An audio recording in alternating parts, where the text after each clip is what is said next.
Betting apps వినడానికి చాలా పాష్గా ఉంది కదా. అసలు బెట్టింగ్ యాప్స్ అనేది అదొక పెద్ద మాఫియా దందా. మీరు జస్ట్ అందులో గోరంతా. అయితే ఈ బెట్టింగ్ యాప్స్ అనే దాని వల్ల నీకు ఎంత హానికరమో ఆడేటోళ్ళకు కూడా అంతే హానికరం. టీఎస్ఆర్టీసీ సజ్జనర్స్ ఎవరు ఉన్నారో ఆయన నా అన్వేషణ అనే దానితో లైవ్కి వెళ్ళారు. అసలు ఆయన లైవ్కి వచ్చినాక బెట్టింగ్ యాప్స్ గురించి మాట్లాడినాక మీరు నిద్రలేసిరా? మీ మైండ్ ఒక దండం రా నాయన. సగం సగం నాలెడ్జ్లతో వీడియోలు చేసి మమ్మల్ని దొబ్బకండి ప్లీజ్.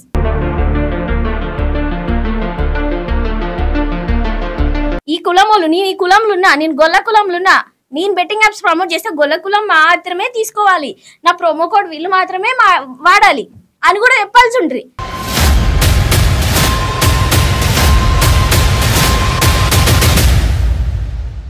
హాయ్ హలో నమస్తే, వెల్కమ్ టు S63 ఎంటర్టైన్మెంట్స్. నేను మీ అలంకృత. బెట్టింగ్ యాప్స్ వినడానికి చాలా పాష్గా ఉంది కదా బెట్టింగ్ యాప్స్ అని. దానిలోకి దిగితే కూడా అంతే పాష్గా ఉండి వాచిపోతుంది వెనకాల. ఇప్పుడు నేను టాపిక్ ఏం మాట్లాడుతున్నానంటే, ఇప్పుడు హర్ష సాయి బెట్టింగ్ యాప్ చేస్తున్నాడా, ఇన్స్టాగ్రామ్ ఇన్ఫ్లుయెన్సర్లు బెట్టింగ్ యాప్ చేస్తున్నారా, లేదంటే సో యూట్యూబర్స్ వాటిని ప్రమోట్ చేస్తున్నారన్న దాని గురించి నేను మాట్లాడదలుచుకోవట్లేదు. ఎందుకంటే మన కళ్ళ ముందు వాళ్ళు కనిపిస్తున్నారు. యాజ్ ఏ తెలుగు ఆడియన్స్ లాగా మనం చూస్తున్నాం, తెలుగు పీపుల్ లాగా వాళ్ళు చేస్తున్నారు, వాళ్ళకి ఎంతో అంత ప్రమోషన్స్ ఉంది.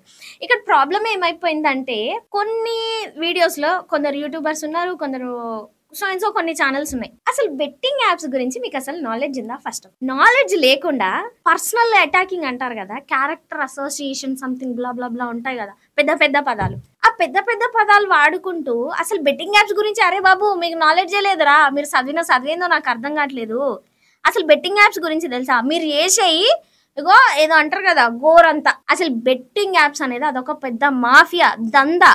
మీరు జస్ట్ అందులో గోరంతా. మీకు తెలిసింది ఇంత, తెలవాల్సింది ఇంత. ఫస్ట్ సబ్జెక్ట్ నాలెడ్జ్ పెంచుకోండి. సబ్జెక్ట్ నాలెడ్జ్ పెంచుకున్నాక తర్వాత వాని క్యారెక్టర్ అసోసియేషన్ చేసుడు, లేదంటే వీని క్యారెక్టర్ అసోసియేషన్ చేసుడు. ఇక్కడ ఏమైపోయిందంటే, మన తెలివి కల వాళ్ళు ఏమైపోయారంటే, బేసిక్గా జనరల్గా చెప్తున్నా, మనిషికి 2 ఫేసెస్ ఆర్ 3 ఫేసెస్ ఉంటాయి. ఒకటి జనరల్గా మాట్లాడడం, అంటే నేను ఇప్పుడు మీతో ఒకలాగా మాట్లాడుతున్నాను, ఫ్యామిలీతో ఒకలాగా మాట్లాడతాను. నా పర్సనల్ లైఫ్లో నాకు నా బ్రెయిన్ క్రైమ్ బ్రెయినా, లేకపోతే క్రిమినల్ బ్రెయినా, లేకపోతే ఇంకా బ్రెయినా ఉందని చెప్పేసి నాకు తెలుస్తుంది ఆ విషయం. బేసిక్గా మనకు ఒకటి ఉంటుంది మైండ్లో లోపల, అంటే మనది క్రిమినల్ బ్రెయినా, లేదంటే లోపల మనకేం థాట్స్ ఉన్నాయని. అయితే ఈ బెట్టింగ్ యాప్స్ అనే దానివల్ల నీకు ఎంత హానికరమో ఆడేటోళ్ళకు కూడా అంతే హానికరం. ఫస్ట్ ఆఫ్ ఆల్ నువ్వు అది తెలుసుకోవాలి. బెట్టింగ్ యాప్ అంటే ఓన్లీ నువ్వు పాష్గా బట్టలు వేసుకొని, లేదంటే కార్లో తిరిగి చీర ఇట్లా తిప్పి లంగ్ ఇట్లా తిప్పి మీరు నాలాగా లైఫ్ లీడ్ చేయాలనుకుంటున్నారా? సో గైజ్ మీరు ల్యాప్టాప్ కొనుక్కోవాలనుకుంటున్నారా? నాలాగా రిచ్ లైఫ్ మెయింటైన్ చేయాలనుకుంటున్నారా? అరే బై, అది కాదురా. మిమ్మల్ని మీరు మీ బురదలో మీరు కాలు వేసుకుంటున్నారు. ఒక్కొక్కరు ఎన్ని ఇయర్స్ నుంచి ప్రమోషన్ చేస్తున్నారో నాకైతే తెలియదు లిటరలీ. బట్ ఇలాగ జనాలని వలలో వేయడానికి, అంటే మీరు చదువుకున్నారా, ఏలు ముద్రగాల, లేదంటే అసలు బెట్టింగ్ యాప్స్ చేయడం వల్ల నీకు ఒక్కడికే బెనిఫిట్ అవుతుందా, లేదంటే అవతల వాళ్ళకి బెనిఫిట్ అవుతుందా అంటే ఆలోచించేంత తెలివి కూడా నీ దగ్గర లేదు. కానీ బెట్టింగ్ యాప్స్ ఆడితే థార్ కార్ వాడచ్చు, మంచి శారీ వాడచ్చు, మంచి జ్యువెలరీ వేయచ్చు, బొక్క. ఇది మాత్రం తెలుసు నీకు కదా. అంటే ఇప్పుడు ఇంకొక పాయింట్, అబ్బాబ్బాబ్బా ఏమన్నా యాక్టింగ్ లా చాలా మంది, అంటే ఇప్పుడు నేను అసలు ఆ పాయింట్ కాదు వీళ్ళ గురించి మాట్లాడనని చెప్పా, కానీ నాకు అసలు ఆగట్లేదు మైండ్లో ఉన్న థాట్స్. సారీ, క్షమించండి. ఇంక మేము బెట్టింగ్ యాప్స్ చూడగలం. సే not to stop the betting apps అంటే ఎన్ని రోజులు చేసినా ఎక్కడ పోతాయి? అంటే వీళ్ళు చదువుకున్నారు, లేదంటే వీళ్ళకి తెలుసు. ఆల్రెడీ మీ అందరికీ తెలియని విషయం ఏంటంటే 2021లోనే ఇన్స్టాగ్రామ్ వైజ్గా కానీ యూట్యూబ్ వైజ్గా కానీ ఆల్రెడీ వచ్చేసినాయి నోటిఫికేషన్స్. సో నీకు తెలుసు. కానీ ఇప్పుడు మాత్రం ఏమంటున్నారు, ప్లీజ్ స్టాప్ చేయండి, ఇంకెవరు చేయకూడదంట. అసలు ఎంత స్వార్థపరులు ఉన్నారు తెలుసా మీరు అందరూ. అంటే అమ్మో ఇంకా ఇక్కడ ఒకటి అయిపోయింది. ఇప్పుడు నేను ఇక్కడ కూర్చొని సుధపూసలాగా మాట్లాడుతున్నాను, ఎందుకంటే బికాస్ ఆఫ్ రీజన్ నేను బెట్టింగ్ యాప్స్ చేయలేదు కాబట్టి. బెట్టింగ్ యాప్స్ చేసినోడేమో లంగ అయిపోయాడు, బెట్టింగ్ యాప్స్ చేయనోడేమో మంచోడు అయిపోయాడు. బట్ ఇది కూడా కరెక్ట్ కాదు. మీరు లంగ దొంగ అని కూడా మేము అనట్లేదు. బట్ ఇక్కడ పాయింట్ ఏంటంటే, నేను ఈ టాపిక్ ఎందుకు మాట్లాడుతున్నానంటే, సో యూట్యూబర్స్ ఎందుకు పర్సనల్ గ్రజ్ లాగా ఎందుకు తీసుకుంటున్నారు, ఇది కరెక్ట్ కాదు. ఇందులోనే ఇంకొక టాపిక్ మాట్లాడాలనుకుంటున్నా నేను. మన ఎవరైతే టీఎస్ఆర్టీసీ సజ్జనర్స్ ఎవరు ఉన్నారో ఆయన నా అన్వేషణ అనే దానితో లైవ్కి వెళ్ళారు. అసలు ఆయన లైవ్కి వచ్చినాక బెట్టింగ్ యాప్స్ గురించి మాట్లాడినాక మీరు నిద్రలేసిరా? అంటే సేమ్ నేను కూడా, నాకు మీరు రివర్స్ అదే క్వశ్చన్ చేయొచ్చు, నిద్ర లేచిరా అంటే ఎందుకంటే నేను ఆల్రెడీ ఎప్పుడో మేల్కొన్నా. దీనివల్ల చేసే వాళ్ళకి చేయించే వాళ్ళకి ఇద్దరికి నష్టం ఉంది. అసలు ఆ దేశం కోసం యువత సంథింగ్ బ్లా బ్లా బ్లా ఏదో మాట్లాడతారు. ఎందుకంటే నేను దాన్ని టచ్ చేయను, టచ్ చేయించుకోను. మీ మైండ్ ఒక దండం రా నాయన. సగం సగం నాలెడ్జ్లతో వీడియోలు చేసి మమ్మల్ని దొబ్బకండి ప్లీజ్. ఒకటి మీరు సబ్జెక్ట్ అన్నా గెయిన్ చేసుకోండి. అసలు బెట్టింగ్ యాప్స్ అంటే ఏంది, మీరు చేసేది గోరంతా చెప్తున్నా కదా, మీరు చేసేది గోరంతా. అండ్ ఇంకొకటి, యూట్యూబర్లు పర్సనల్ గ్రడ్జ్ ఎందుకు పెట్టుకుంటున్నారు? నీ మీద ఆయన వీడియో చేసాడు, ఆయన మీద నువ్వు వీడియో చేసాడు, ఎందుకు అది? ఏం అంటే మీరు ఇట్లా చేస్తే అసలు ఇక్కడ ఎంత సెల్ఫ్ అంటే మీకు మీరు మంచిగా ఉంటే చాలు. నీ మీద నా మీద నువ్వు బురద చల్లు, నీ మీద నేను బురద చల్లుతా. కానీ మళ్ళీ ఏం చెప్తారు వీడియోలలో, please stop the betting apps. ఎక్కడ అంటే స్టాప్ ద బెట్టింగ్ యాప్స్ అని చెప్పేదానికంటే ముందు వాడి నీ మీద బురద చల్లిండ నువ్వు ఆపడం ఎక్కడ చేసినావు? వాళ్ళ దగ్గరికి పర్సనలే కాకుండా వాళ్ళ అమ్మల దగ్గరికి వెళ్ళడం, వాళ్ళ పిల్లల దగ్గరికి వెళ్ళడం. ఇంత పెద్ద యూట్యూబర్ తో పోయినా సరే రేపు ఆ వీడియో గనక ఎవరినైతే నువ్వు అంటున్నావో వాళ్ళకే చూస్తే వాడు క్రిమినలే అవ్వచ్చు. అసలు ఇక్కడ మతం ఎందుకు వచ్చింది? బెట్టింగ్ యాప్స్ కదా. మతాలు కులాలు ఏం సంబంధం లేకుండా చేస్తున్నారు అప్పులయ్యి. అప్పుడు గుర్తులేదా? ఇప్పుడు ఇంకోటి చెప్పాలి. ఇప్పుడు ఒక యాజ్ ఎ పర్సన్ ఒక మతం గురించి ఒక కులం గురించి మాట్లాడినప్పుడు, ఈ కులములు నేను ఈ కులంలున్నా, నేను గొల్ల కులంలున్నా, నేను బెట్టింగ్ యాప్స్ ప్రమోట్ చేస్తే గొల్ల కులం మాత్రమే తీసుకోవాలి, నా ప్రోమో కోడ్ వీళ్ళు మాత్రమే వాడాలి అని కూడా చెప్పాల్సి ఉంటుంది. అసలు బెట్టింగ్ యాప్స్ టాపిక్ గురించి మాట్లాడుతున్నందుకు ఫ్యామిలీ వాళ్ళు ఎందుకు వెళ్లాల్సి వచ్చింది? అది తప్పు కదా. అంటే చాలా మంది మీమ్స్ లో చూస్తున్నాను, ఇన్స్టాగ్రామ్ లో చూస్తున్నాను, ఆయనకి జై జైలు కొడుతున్నారు. ఎవరు స్వలాభం వాళ్ళు చూసుకుంటున్నారు తప్పితే అసలు బెట్టింగ్ యాప్స్ ఎలా స్టాప్ చేయాలి, అసలు దీనికి మూల కారణం ఏంది? దీన్ని అసలు ఇది ఎంత పెద్ద చైన్ ప్రాసెస్ మీకు తెలుసా? అసలు యాప్ లోన్స్ దగ్గర నుంచి అసలు మీకు ఒకటి తెలుసా, ఫోన్ లోనే ఆడితేనే బెట్టింగ్ యాప్స్ కాదమ్మా. జనరల్ మనిషి ఎదురుగా కూర్చొని, లేదంటే హార్స్ రైడింగ్లలోనో, లేదంటే పరుగు పందాల్లోనో, కోడి పందాల్లోనో, లేదంటే బండి నెంబర్ల మీదనో, లేదంటే ఐపీఎల్. ఇప్పుడు ఐపీఎల్ ఆన్లైన్ లో జరుగుతాయి. జనరల్ గా ఒక ఇంట్లో కూర్చొని మందు తాగుతూ మ్యాచ్ చూస్తూ ఎంతమంది లక్షలు ఇట్లా టేబుల్ మీద ఆడేది, అది కూడా ఒక రకమైన బెట్టింగే కదా. ఇప్పుడు కొన్ని చైన్ లాక్ సిస్టమ్స్ ఉంటాయి, రీసెంట్ గా చూసినబ్బా. సో బేసిక్ గా నాకు జనరల్ గా నేను మా అమ్మ వాళ్ళతో డిస్కస్ చేస్తున్నప్పుడు నాకు ఒక అంటే తెలిసిన విషయం, లేదంటే వేరే వాళ్ళతో లాయర్ వాళ్ళతో కానీ మాట్లాడినప్పుడు వందలాది కేసులు. ఎట్లా, ఇప్పుడు నేను ఉంటా, ఇప్పుడు ఒక బైకే ఉందనుకోండి, నువ్వు ఒక ముగ్గురిని జాయిన్ చేయించి ఒక 15,000 పెట్టి వాళ్ళకి ఒక ఫ్రీ బైక్ ఇచ్చేస్తా. అసలు ధమాకుందారా బై నీకు అక్కడ? ఈ ముగ్గురిది కలిపితేనా ₹1,00,000 అవుతుంది కదరా. ఒక పర్సన్ ఉంటాడు, ఆ పర్సన్ ఒక్కొక్క హ్యాండ్ కింద ఏ హ్యాండ్ బి హ్యాండ్, ఇక్కడ ఒక ముగ్గురు ఇక్కడ ఒక ముగ్గురు. అరే అక్కడనే ₹1,00,000 అవుతున్నాయి. మూడో మనిషికి ఇంకా వాడు బైక్ ఇచ్చేదేందిరా? అరే ఇంత తెలివైన వాళ్ళు తెలివి తక్కువ. అమ్మో ఫస్ట్ ఆఫ్ ఆల్ చెప్పాలంటే బెట్టింగ్ యాప్స్ ప్రమోట్ చేసే వాళ్ళ తప్పు ఎంత ఉందో పక్కన పెడితే, అయ్యా నాయనలు సిగ్గు లేకుండా, అమ్మో ఈ పదం వాడొద్దేమో నేను, ఉట్టి పుణ్యానికి తిరుక్కుంటా, లేదంటే వాడు హైఫై లైఫ్ లీడ్ చేస్తున్నాడు, లేదంటే వీళ్ళకి అది కొన్నారు, లేదంటే ఇది కొన్నారు, ఇన్స్టాగ్రామ్ లో పోస్టులు పెట్టారు, లేదంటే అసలు అవగాహన లేక ముందుకే పెళ్లిళ్ళు చేసుకొని చావడము, పిల్లల్ని ఎలా సాదాలో తెలియకపోవడం. అసలు ఇంకా కొందరు అయితే దేవుడు అమ్మ నాయనని కొట్టిన వాళ్ళు కూడా ఉన్నారు బెట్టింగ్ యాప్స్ వల్ల. బికాస్ చేస్తారు, ఒక్క పని చేత కాదు, బెట్టింగ్ యాప్స్ వల్ల ఈజీ మనీ వస్తుంది కదా. ఇప్పుడు చేసిన వాళ్ళదే తప్పంటలేదు, చేయించుకునే వాళ్ళు మీరు ఏం చేస్తున్నారు, మీరు ఎందుకు ఆడుతున్నారు? అంటే ఉత్తి పుణ్యానికి పైసలు పెడితే, నువ్వు 100 పెడితే నీకు 10,000 వస్తే తిని కూర్చుందాం అనుకుంటున్నావా? అంటే కష్టపడవు, ఈజీగా మనీ వచ్చేస్తే నువ్వు బతుకుదామని చూస్తున్నావు, అంతే కదా. ఇది నీ బుద్ధికి తగ్గట్టే ఏంటి ఇంకా మరి నాకు పెద్ద మాట వచ్చింది కానీ తగ్గట్టే ఉంటుంది అంతా. అసలు మీ అందరికీ తెలుసా, చాలా మంది బెట్టింగ్ యాప్స్ గురించి మాట్లాడుతున్నారు. ఇప్పుడు చాలా మంది సెలబ్రిటీలు బెట్టింగ్ యాప్స్ చేస్తున్నారు. జనరల్ యూట్యూబర్స్, ఇన్ఫ్లుయెన్సర్స్ వీళ్ళందరూ కూడా వీళ్ళు ఏంటంటే 10కో 20కో ఆశపడి చేశారు. చాలా మంది సెలబ్రిటీలు అంటే కొంతమంది సెలబ్రిటీలు ఏంటంటే కొన్ని చేసినప్పుడు బ్రాండింగ్స్ ఏవైతే ఉన్నాయో వాటికి లైసెన్స్ ఉంటాయి కొన్నిటికి, మిగిలిన వాటికి ఉండవు. అసలు మీకు అఫీషియల్ బెట్టింగ్ యాప్స్ ఏంటో తెలీదు, అన్అఫీషియల్ బెట్టింగ్ యాప్స్ ఏవో తెలీదు, అసలు ఏవేవి బెట్టింగ్ యాప్స్ కిందికి వస్తాయో కూడా తెలియదు. అసలు ఇది చైన్ సర్కిల్ ఎలా ఫామ్ అవుతుంది, ఎలా నష్టపోతున్నాం, ఎలా ప్రాణాలు పోతున్నాయి. మన ఫ్యామిలీ చక్కగా ఉంటే చాలు, ఎదుటోడి ఫ్యామిలీ సంక నాకిపోని, మనకు సంబంధమే లేదు. అసలు మీకు ఇంకొక ప్రాసెస్ తెలుసా, మన ఇక్కడ అంటే తెలుగు రాష్ట్రాల్లో ఇంకా అది వచ్చిందో రాదో తెలియదు, నాకు వస్తుంది అని అనుకుంటున్నాం. ఎందుకంటే ఒక క్రైమ్ డిపార్ట్మెంట్ తో మాట్లాడినప్పుడు నాకు తెలిసిన ఇన్ఫర్మేషన్ ప్రకారం యాక్చువల్గా అమెరికాలో ఏంటంటే అన్ని అఫీషియల్, వాళ్ళు ఎవరైనా బెట్టింగ్ గేమ్ ఆడాలంటే వాళ్ళ బ్యాంక్ అకౌంట్ తో సహా, కేవైసీతో సహా, ట్యాక్స్ తో సహా, అసలు వాళ్ళు ఎలా వాడుతున్నారు అంటే ఇన్బ్యాలెన్స్. ఇప్పుడు మీరు బెట్టింగ్ వేసేటప్పుడు ఇన్ జనరల్ గా మీరు పిచ్చిగా ఆడుతున్నారా, లేదంటే ఎలా వేస్తున్నారు, బెట్టింగ్ యాప్ ఎలా ఆడుతున్నారు అనే దాన్ని కూడా వాళ్ళ కంట్రోల్లో ఉంటుంది, సైబర్ క్రైమ్ కంట్రోల్లో. నీ బ్యాంక్ అకౌంట్కి ప్లస్ ఈ డబ్బులు పోయే బ్యాంక్ అకౌంట్ ఏదైతే ఉందో మధ్యలో ఆల్రెడీ సైబర్ వాళ్ళు ఉంటారు. నువ్వు ఒకవేళ పిచ్చి పిచ్చిగా ఆడినా, లేదంటే నీ మైండ్ మెంటల్ స్టేటస్ ఎట్లున్నా, ఒకవేళ నువ్వు ఒక 10,000 పెట్టి 50,000 కోల్పోయినావు అంటే అది బ్లాక్ చేసి, ఫస్ట్ నీ అకౌంట్ బ్లాక్ చేసి వాళ్ళు నీకు మెయిల్ పంపిస్తారు. ఎందుకంటే అసలు నువ్వు కావాలని పోగొట్టినవా, లేదంటే నీకు ఎట్లా ఏ పరిస్థితిలో అయింది, ఒకవేళ నీకు కావాలంటే మనీ సేఫ్గా ఉన్నాయి వెళ్ళి తెచ్చుకో అని వాళ్ళు చెప్తారు. ఎంత బాగుంది. అండ్ ఇంకొకటి 1 yearకి 1 lakh మాత్రమే ఉంటుంది లిమిట్. సో మరి ఇట్లాంటిది మన తెలుగు రాష్ట్రాల్లో ఎందుకు ప్రొవైడ్ చేస్తలేరు? ఇట్లా పిచ్చి పిచ్చిగా ఎవరు పడితే వాడు 5th క్లాస్ వాడు ఆడ, 7th క్లాస్ వాడు ఆడ, 10th క్లాస్ వాడు ఆడ ఇవన్నీ ఉండవు కదా. కనీసం ఏజ్ లిమిట్ కూడా లేకుండా ఫోన్ ఉంటే చాలు. ఇవాళ రేపట్ల అమ్మాయికి ఎట్లయిపోయిందంటే, అమ్మో మా పిల్లోడు ఫోన్ ఇస్తే బరాబర్ టక్క వెనకాల ముందర మొత్తం నొక్కి పెడతాడు. గ్రేట్, ఎంత తెలివితేటలు ఉన్నాయి. బుర్ర పోతుందాడ, తెలివితేటలు ఉన్నాయంట, తెలివితేటలు. సో మీకు ఇవన్నీ తెలుసా ఇలా జరుగుతుందని? ఇప్పుడు చాలా ప్లేసెస్లో అఫీషియల్గా ఉన్నాయి, బట్ మన దగ్గర అన్అఫీషియల్గా ఉన్నాయి. ఇంకొకటి నేను క్వశ్చన్ చేస్తున్నానని కాదు, ఇప్పుడు చాలా మంది పెద్ద పెద్ద టాప్ స్టార్స్, సెలబ్రిటీలు, ఇంటర్నేషనల్ సెలబ్రిటీలు, ఫస్ట్ వాళ్ళు చేసే ప్రతి ఒక్క దానికి లైసెన్స్ ఉందా, వాళ్ళని చూసి వీళ్ళు నేర్చుకుంటున్నారు.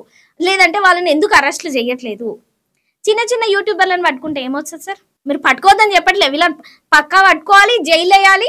వీళ్ళకి ఏంది తెలుసా, 3 సంవత్సరాలు జైలు శిక్ష. నాకు సాటిస్ఫాక్షన్ అయితలేదు వీళ్ళకి 3 సంవత్సరాలు అంటే. ఎందుకంటే ఇన్ని సంవత్సరాల నుంచి వీళ్ళు లక్షలు సంపాదించుకున్నారా, కోట్లు సంపాదించుకున్నారా పక్కగా పెడితే, దాంట్లో లాగిన్ అయ్యి వీళ్ళ ప్రోమో కోడ్లు వాడి, వీళ్ళు ఆడమన్న ఆడలు వాడి, వీళ్ళ పడమన్న కథలని వాడి వాళ్ళు ఎన్నెన్ని పైసలు కోల్పోయారు, ఎంతెంతమంది ప్రాణాలు పోయినాయి, ఎంతెంతమంది మానసికంగా దెబ్బతిన్నారు, ఎంతెంతమంది అప్లేరు, ఎంతెంతమంది సూసైడ్లు చేసుకున్నారు. ఈ లిస్ట్ అంతా ఎక్కడ పోతుంది? వాళ్ళకి జస్ట్ 3 సంవత్సరాలు వేస్తే సరిపోతుందా? ఇంకొకటి ల్యాండ్ జప్తే అంటే అదే కదా, వాళ్ళు ఏమేమి సంపాదించారో వాళ్ళ ఆస్తులు, ఇల్లులు అవన్నీ కూడా లాక్ చేసి సీజ్ చేస్తారంట. సార్ మొత్తం అయిపోయినాక ఏం చేస్తే ఏంది సార్? ఇంకో ప్రమోట్ చేసిన ప్రతి ఒక్కరు కూడా, అన్న లోకల్ బాయ్ నాని అన్న నువ్వేమన్నావు, నేను 2వ తరగతి చదివినా, నాకేం తెలియదు ఇవన్నీ చేస్తే ఇట్లనా? నిజం చెప్పన్నా గుండె మీద ఒట్టేసుకొని. అసలు బెట్టింగ్ యాప్స్ అనేది చేయకూడదని నీకు ఎంతమంది మెసేజ్ చేసిరు, ఎంతమంది మెయిల్ పెట్టారు, ఎన్ని సంవత్సరాల నుంచి నేను రిక్వెస్ట్ చేసిరు, రిక్వెస్ట్ చేసిన వాళ్ళందరూ నువ్వు ఎంతమందిని బ్లాక్ చేసినావు? తెలుసు, అన్నీ తెలుసు. నా గురించి నీకు తెలుసు, నీ గురించి నాకు తెలుసు. బెట్టింగ్ యాప్స్ చేస్తే బొక్కలకు పోతామని మీరు ఇప్పుడు తెలుసుకున్నాం, మేము ఎప్పుడో తెలుసుకున్నాం. మీరు చేసేది ఇది. కొన్ని దేశాల్లో ఇట్లా అఫీషియల్ అయిపోయింది. ఎందుకంటే ఇప్పుడు మనకి గవర్నమెంట్కి ట్యాక్స్ వస్తుంది, కొన్ని పైసలు ఉంటాయి, కొన్ని పర్సంటేజ్ అని ఉంటుంది. ఎందుకంటే దానివల్ల గవర్నమెంట్ కూడా అట్లా అని చెప్పేసి, అంటే పైసలు వస్తాయి అంటే మీరు ఇట్లా బెట్టింగ్ యాప్లు ప్రమోట్ చేస్తారా అంటే అది వేరే. ఎందుకంటే ప్రతిదానికి ఒక లిమిట్ ఉంటుంది. అలా చేసి చాలా మంది వాళ్ళ కంట్రీని డెవలప్ చేసుకున్న వాళ్ళు ఉన్నారు. బట్ మన కంట్రీలో ఏమైపోతుంది, చదువు వచ్చినోడు అంతకే వాయే, చదువు రానోడు అంతకే వాయే. లిమిట్లెస్ లేదు ఇక్కడ, దూకుడే పోవుడే.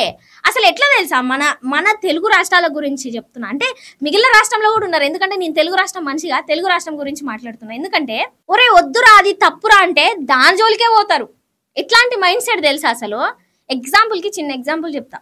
రేపు గాంధీ జయంతి ఉందనుకో, ఇవాళ రేపు మందు షాపులు బంద్ చేస్తారంటే వాడు తాగేదెంతో తాగందెంతో ఉరికిపోయి 2 బాటిల్లు తెచ్చుకుంటాడు. రేపు గాంధీ జయంతి రోజు ఆఫ్ లేదు, క్లోజ్ ఉంది అని అంటే అసలు వాడు తాగుతాడో తాగడో పక్కకు పెట్టాలి. సో ఇట్లాంటి పాయింట్ ఆఫ్ వ్యూలో ఇంత కకృతి, ఇట్లాంటి మైండ్ సెట్ పీపుల్తో ఉంటున్నాం. మిమ్మల్ని మీరు ఎడ్యుకేట్ చేసుకోవాలి తప్పితే దీనికి ఎవడో వచ్చి మిమ్మల్ని కౌన్సిలింగ్ చేయడమా, లేదంటే ఇట్లా బాగుపడకపోతారా చాలా మంది చెప్తున్నారు. మంచి ఎవడింటాడు, కావాల్సింది చెడే కదా, ఎవరు వినరు. ఎందుకు వింటారు? బెట్టింగ్ యాప్స్ అంటే ఓన్లీ మీరు ప్రెడిక్షన్ చేయడం ఒక్కటే కాదు, కొన్ని యాప్ లోన్స్ కూడా ఉంటాయి. కొన్ని రిజిస్టర్ ఉంటాయి, కొన్ని అన్రిజిస్టర్ ఉంటాయి, అఫీషియల్ ఉంటాయి, అన్అఫీషియల్ ఉంటాయి.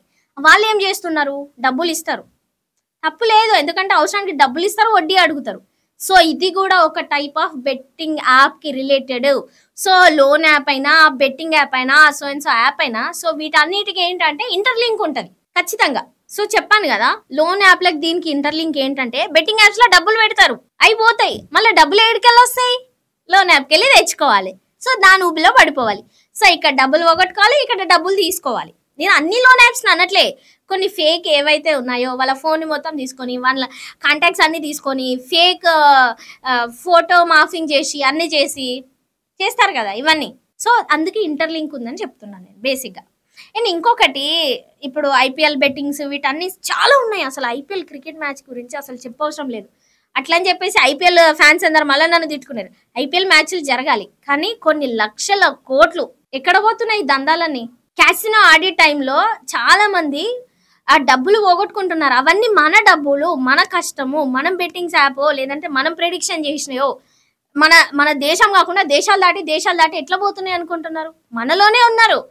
చాలా మంది అకౌంట్లు 1%కి అమ్మేసుకుంటున్నారు. నా అకౌంట్ ఉందా, నేను వాళ్ళ క్యాసినో వాళ్ళకి ఇచ్చేసిన అంటే ₹1,00,00,000 వచ్చినాయి అనుకో, ఎగ్జాంపుల్ ₹1,00,000 నా అకౌంట్ లో పడతాయి ఫ్రీగా నాకు. ఎందుకంటే ఒక్కటే అకౌంట్ తోనైతే వాళ్ళకి చార్జెస్ పడతాయి కదా, ట్యాక్సెస్ పడతాయి కదా, బ్లాక్ చేస్తాడు కదా, అన్ని డబ్బులు అట్లా పడుతుంటే. కాబట్టి నా అకౌంట్ లో పడతాయి, ఆమె అకౌంట్ లో పడతాయి, ఆమె అకౌంట్ లో పడతాయి. ఎప్పుడు ఏమైనా అకౌంట్ లో పడతాయి ఎవరికి తెలియదు. ఇంకొకటి, మన ఇన్స్టాగ్రామ్ ఇన్ఫ్లుయెన్సర్లు, యూట్యూబర్లు కూడా ఏం చేస్తున్నారు, వాడికి ఒక 10 లక్షలు ఇచ్చిరనుకో, వాడు అకౌంట్లు వేయించుకోడు. వాళ్ళ అమ్మాయి అకౌంట్ లో, వాళ్ళ అయ్య అకౌంట్ లో, వాళ్ళ చెల్లి అకౌంట్ లో ఒక 10 అకౌంట్లు తీసి దాంట్లో 10,000, దాంట్లో ₹1,00,000, దాంట్లో 50,000 తీసుకుంటారు. అసలు ప్రాసెస్ ఇంత దొంగ ప్రాసెస్ ఉందంటే ఇంకా దాంట్లో లాజిక్ లేకుండా మ్యాజిక్ ఎట్లా వెతకట్లేరో నాకు అర్థం కావట్లేదు. సో ఫైనల్ గా నేను చెప్పేది ఏంటంటే, బెట్టింగ్ యాప్స్ గురించి కొట్లాడండి తప్పితే మీరు యూట్యూబర్లు ఎవరైతున్నారో, ఇన్స్టాగ్రామ్ ఇన్ఫ్లుయెన్సర్లు ఎవరైతున్నారో, లేదంటే సో కొన్ని వీడియోలు చేసే వాళ్ళకి నేను అందరికి చెప్పేది ఏంటంటే, అసలు మీరు బెట్టింగ్ యాప్స్ గురించి కొట్లాడుతున్నాడా లేదంటే పక్కన వాళ్ళు నిన్ను ఒక మాట అన్నారని నువ్వు కొట్లాడుతున్నావు, నాకు ఇప్పటికీ క్లారిటీ వస్తలేదు. కానీ మళ్ళీ end of the day title ఏంటంటే బెట్టింగ్ యాప్స్ మీద పోరాటం చేస్తున్నాం. ఎక్కడ పోరాటం చేస్తున్నావు భయ్యా నువ్వు? ఎక్కడ పోరాటం చేస్తున్నావు? పోరాటం చేసేది అయితే ఇదా మాట్లాడేది సగం అవగాహనతోని. ఫస్ట్ తెలుసుకోండి. మీరు కూడా మీ మైండ్ని మీరు డెవలప్ చేసుకోండి. ఇప్పుడు బెట్టింగ్ యాప్స్ బంద్ చేస్తే దేశం డెవలప్ అవుతుంది. ఫస్ట్ మీ సెల్ఫ్, మీరు అసలు ప్రతి మనిషిలో ఒకటి ఉంటుంది. ఒకడు ఎట్లనైనా బతుకుతాడు చండాలంగా, అడ్డదారులు దొక్కే బెట్టింగ్ యాప్స్ చేసో, బెట్టింగ్ యాప్స్ ఆడో, లేదంటే గంజాయికి అలవాటు పడో, లేకపోతే సో ఏం పని చేయకుండా మనకి ఎక్కువ డబ్బులు ఎట్లా వస్తాయి, దందాలు చేసో, మాఫియాలు చేసో, ఆ టైప్ ఒకడు ఉంటాడు. కానీ ఇంకొక పర్సనాలిటీ కూడా ఉంటుంది. కష్టపడి పని చేయాలి, మనం సంపాదించిన పైసా మనం తినాలి, మన ఫ్యామిలీకి పెట్టుకోవాలి, మనం ఉండాలి. ఇప్పుడు నువ్వే మంచిగా లేనప్పుడు దేశం గురించి బెట్టింగ్ యాప్స్ ఆపేస్తున్నా అంటే అది ఎంతవరకు కరెక్ట్ కాదు కదా. నువ్వు చక్కగలేదు, నీ బుద్ధి చక్కగలేదు. మళ్ళీ ఫైనల్గా ఏంటి, బెట్టింగ్ యాప్స్ గురించి ఫైట్ చేస్తున్నాం. నీకు అసలు నాలెడ్జ్ ఉందా ఫస్ట్ దాని మీద? లేదు. ఎంతసేపటికి ఇంకా నేను దీని గురించి ఎక్కువ సబ్జెక్టు మాట్లాడదలుచుకోవట్లే. నువ్వు ఇలాగ బతుకుదాం అనుకుంటున్నావా, అది నీకే వదిలేసిన. బట్ దేశాన్ని మారుస్తా, దేశాన్ని ఉద్ధరిస్తా అనేది మారకు. ఫస్ట్ నువ్వు మారు, తర్వాత దేశం గురించి మాట్లాడు, తర్వాత నువ్వు తెచ్చే మార్పు గురించి అప్పుడు మాట్లాడు. సో దాని గురించి చూసుకుందాం. నేను ఇప్పుడు మాట్లాడిన టాపిక్ నీకు ఎంత అర్థమైందో అర్థం కాలేదో నాకైతే తెలియదు. ఫస్ట్ ప్లీజ్ ఏ మనిషి అయినా ముందుకు పోవాలంటే ఫస్ట్ నాలెడ్జ్ తెలుసుకోవాలి. గొర్రె లెక్క ఓర్లి పర్సనల్గా పెట్టుకొని క్యారెక్టర్ అసోసియేషన్ చేయడం, లేదంటే ఫ్యామిలీ మెంబర్స్ దగ్గరికి వెళ్ళడం, నేను నిన్నే అంటున్నా, నా అన్వేషణ. నీ పైకి చూస్తానేమో నీ గురించి మీమ్స్లలో అన్న హీరో తోపు దీని గురించి ఫైట్ చేస్తుంది అంటున్నావు, కానీ ఫ్యామిలీ ఎందుకు వచ్చింది నీకు వాళ్ళ మీద అంత గ్రడ్జలేంది నాకు అర్థం కాదు. నువ్వు ఇది ఎట్లా ప్రమోట్ చేస్తున్నావు నీ యూట్యూబ్ ఛానళ్ళల్లో? నీకు కావాల్సింది ఏంది?